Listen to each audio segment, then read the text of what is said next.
घटना श्रीमद् भागवत पुराण के 12 स्कंध में वर्णित है। कथा उस समय की है जब महाप्रलय आ चुका था। न पृथ्वी थी, न आकाश था, न दिशा थी, न समय था। चारों ओर केवल अथाह जल और सन्नाटा था। उस विनाश में भी एक आर्षि जीवित थे, महर्षि मार्कंडेय। जल में भटकते हुए उन्होंने दूर एक अद्भुत दृश्य देखा। अनंत जल के बीच एक वट वृक्ष का पत्ता तैर रहा था और उस पत्ते पर एक दिव्य बालक शांति से लेटा हुआ था।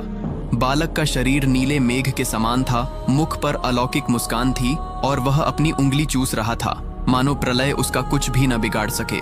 जहाँ पूरी सृष्टि लय हो चुकी थी, वहाँ यह बालक सुरक्षित कैसे था?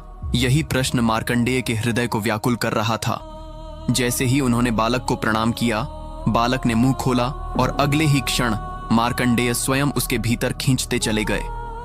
भीतर उन्होंने वही सृष्टि देखी जो बाहर नष्ट हो चुकी थी। सूर्य, चंद्र, लोक, पर्वत, समुद्र और काल। भय और विस्मय से उनका अस्तित्व कांप उठा। अगले ही पल वे पुनः बाहर आ गए और बालक पहले की तरह वटपत्र पर मुस्कुरा रहा था। तब बालक ने कहा, सृष्टि मुझसे उत्पन्न होती है, मुझ में स्थित रहती है और मुझ में ही लीन हो जाती है।